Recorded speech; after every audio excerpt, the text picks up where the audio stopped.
நீண்ட நாட்களாகவே காதுகளில் ஒலித்துக் கொண்டிருக்கும் வார்த்தை புதிய கல்விக் கொள்கை. குலக்கல்வியை திரும்ப கொண்டுவரக்கூடிய கேடான திட்டம் என திமுகவினர் தொடர்ச்சியாக புதிய கல்விக் கொள்கையை எதிர்த்து வரும் சூழலில் திமுக ஆட்சியின் கீழ் PM ஸ்ரீ பள்ளிகள் தமிழ்நாட்டில் செயல்படுத்தப்பட உள்ளன. அதென்ன PM ஸ்ரீ பள்ளிகள்?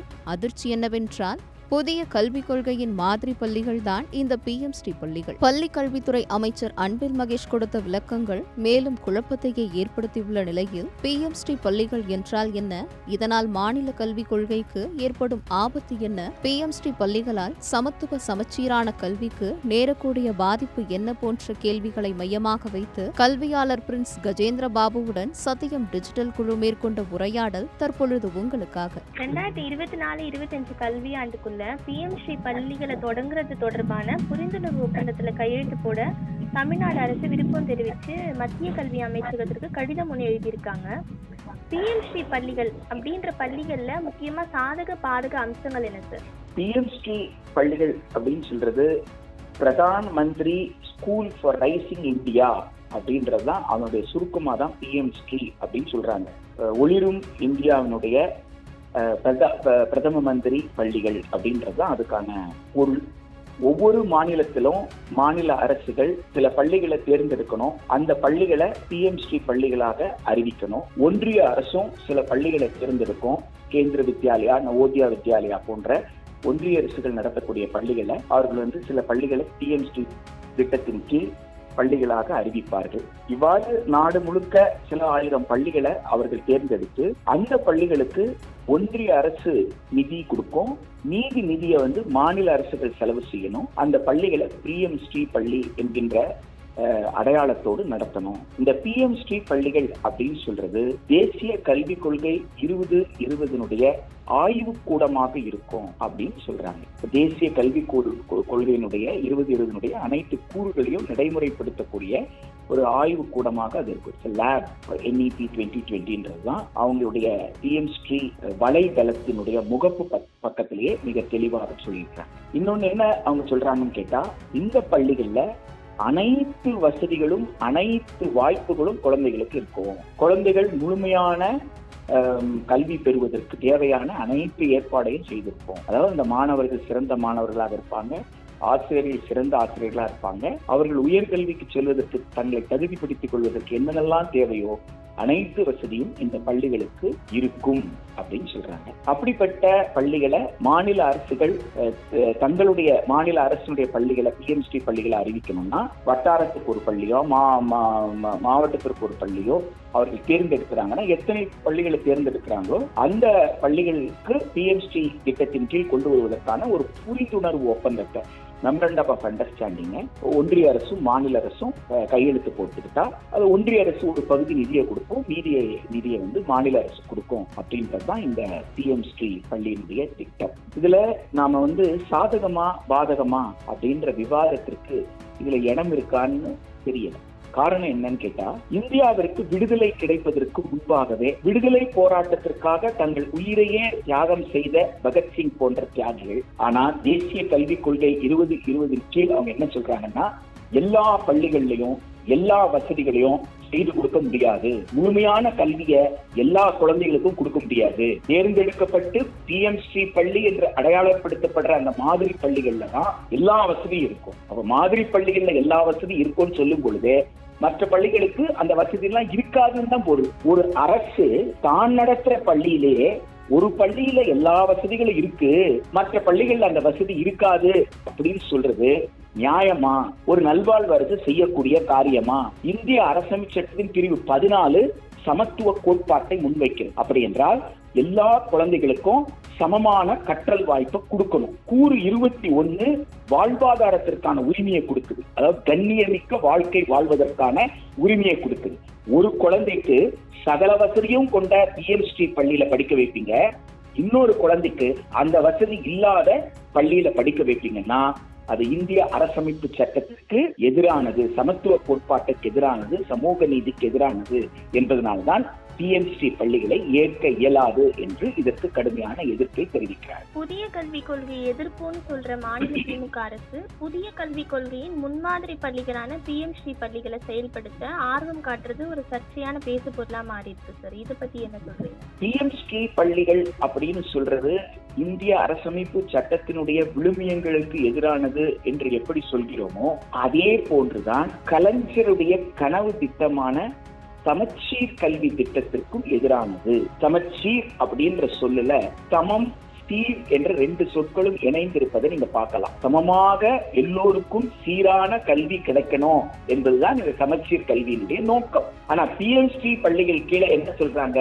எல்லா பள்ளியும் சமமா இருக்காது, எல்லா குழந்தைக்கும் சமமான வாய்ப்புகள் கிடைக்காது. பிஎம்ஸ்ரீ பள்ளிகள்ல தான் எல்லா வசதிகளும் இருக்கும், அதுதான் ஆகச்சிறந்த பள்ளிகளா இருக்கும்னு சொல்லும் பொழுது மற்றதெல்லாம் ஆகச்சிறந்த பள்ளிகள் இல்லைன்னு ஆயிடுது. அப்போ 2 குழந்தைகளுக்கு 2 வகையான குழந்தைகளை நீங்க உருவாக்க போறீங்க. அரசு சொல்லுவதை போல எல்லா வசதியும் படைத்த பள்ளிகள்லயே குழந்தை படிக்கும், அந்த வசதிகள் இல்லாத மற்ற பள்ளிகள்லயும் குழந்தை படிக்கும் அப்படின்னு சொல்றதே சமச்சீர் என்ற கோட்பாட்டுக்கு நேர் எதிரானது. தமிழ்நாடு அரசு தமிழ்நாடு மாதிரி பள்ளிகள் அப்படின்னு தமிழ்நாடு அரசே சில பள்ளிகளை மாடல் ஸ்கூல்ஸ்னு உருவாக்கி வச்சிருக்கிறாங்க சமீப காலமா. அப்படி இறையாண்மை கொண்ட ஒரு மாநில அரசை இவ்வாறு ஒன்றிய அரசு அச்சுறுத்துவதும், அந்த அச்சுறுத்தலுக்கு பயந்து மாநில அரசுக்கு ஒரு கடிதம் ஏற்பட வேண்டிய சூழல் ஏற்பட்டிருக்குன்னு சொல்றதும் நிச்சயமாக இந்த வாதம் ஏற்க இயலாது. மாநில அரசு தலைமைச் செயலாளர் எழுதிய அந்த கடிதத்தை திரும்ப பெறணும். சரியான புரிதல் பள்ளி கல்வி அமைச்சருக்கு பிஎம்ஸ்ரீ ஸ்கூலை பற்றியும் தேசிய கல்விக் கொள்கையை பற்றியும் இருக்கிறதா என்ற விவாதத்தை நாம் நடத்த வேண்டிய அவசியத்தை அமைச்சர் உருவாக்குறார். அதிகாரிகள் சொல்வதை அப்படியே நம்புகிறாரா அமைச்சர் என்ற சந்தேகம் நமக்கு எழுகிறது. ஒன்றிய அரசினுடைய தேசிய கல்விக் கொள்கை 2020 எடுத்து வாசிப்பவர்கள் யாருமே இவ்வாறு பேச இயலாது. ஏன்னா தேசிய கல்விக் கொள்கை 2020 ரொம்ப தெளிவா அவங்க என்ன சொல்றாங்கன்னா, தொடக்க நிலையிலேயே 3 வயது குழந்தைகளுக்கு ஏதாவது ஒரு வேலை திறனை அறிமுகப்படுத்தி விட வேண்டும்.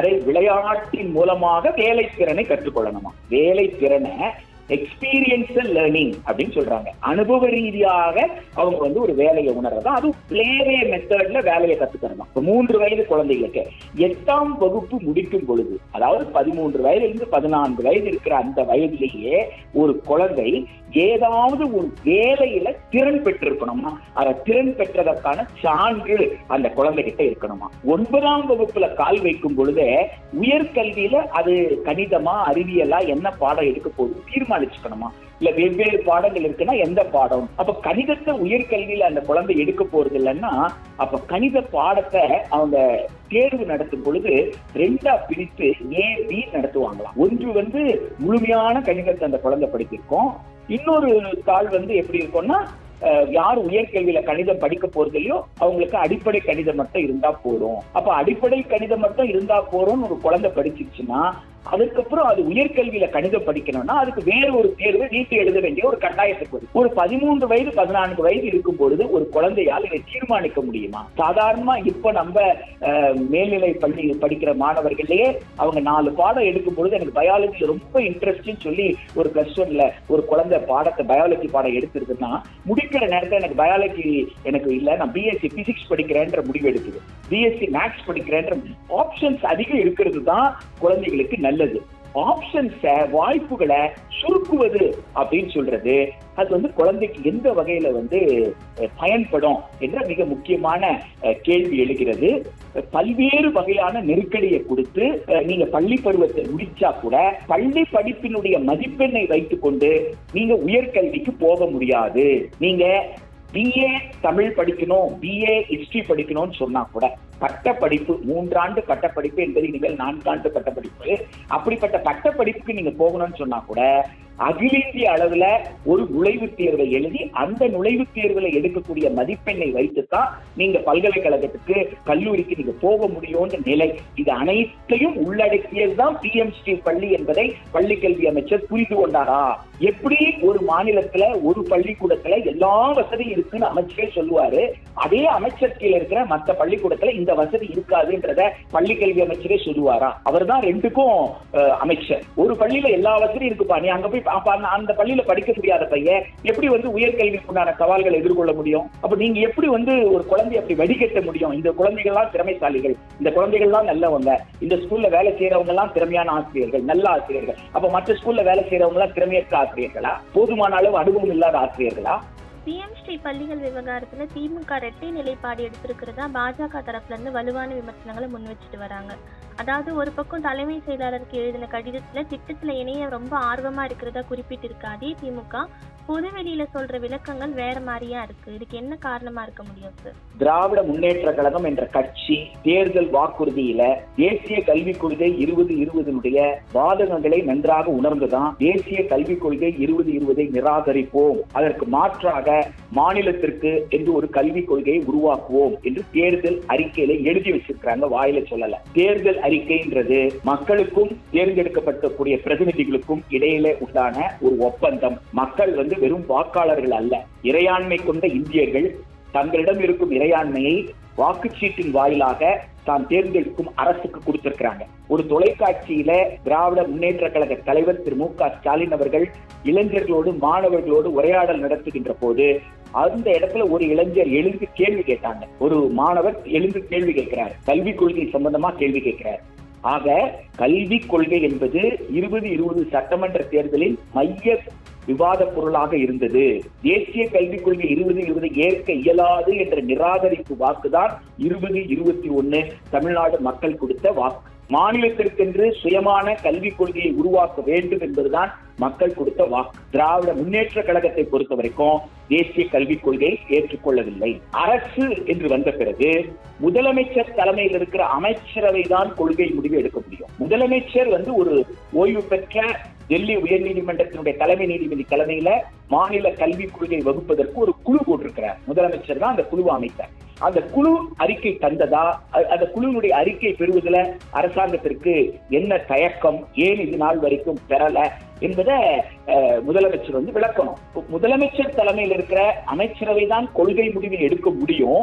முதலமைச்சர் வந்து தேசிய கல்விக் கொள்கையை ஏற்க இயலாது என்று தெளிவாக சட்டமன்றத்திலும் சொல்லியிருக்கிறார், சட்டமன்றத்துக்கு வெளியில சொல்லியிருக்கான போது யார் அந்த அதிகாரத்தை தலைமைச் செயலாளருக்கு கொடுத்தார்? தலைமைச் செயலர் எப்படி அந்த அதிகாரத்தை எடுத்துக்கிட்டாரு?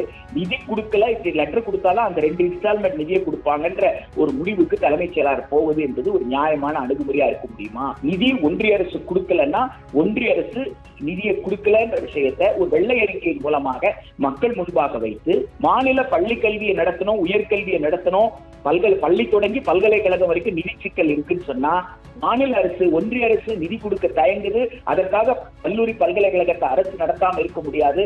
எனவே கல்விக்காக நாங்கள் கூடுதல் வரி கேட்கிறோம், செஸ் கேட்கிறோம் அப்படின்னு மக்கள் கிட்ட கேட்கலாம். ஆடம்பரமாக திருமணம் நடத்தக்கூடியவர்கள் 5 லட்சத்திலிருந்து 25 லட்சம் ரூபாய் ஒரு நாள் வாடகை வாங்குறாங்க திருமண மண்டபம், சில திருமண மண்டபங்கள்ல. அதை போல ஆடம்பரமான விழாக்கள், ஆடம்பரமான செலவுகள், நிறுவனங்கள், பெரும் நிறுவனங்களுடைய லாபங்கள், இதன் மீது கல்வி வரி போடலாம். அதாவது சிறப்பு வரியாக கல்விக்கான சிறப்பு வரி போடலாம். இப்படி மாநில அரசு பல்வேறு வகையில நிதி திரட்டி சமூக நீதியின் அடிப்படையில கர்ம வீரர் காமராஜர் தொடங்கி திராவிட இயக்கத்தினுடைய பாரம்பரியத்துல ஒரு வலுவான பொதுக்கல்வி முறை பள்ளி முதல் பல்கலைக்கழகம் வரைக்கும் கட்டமைக்கப்பட்டிருக்கு.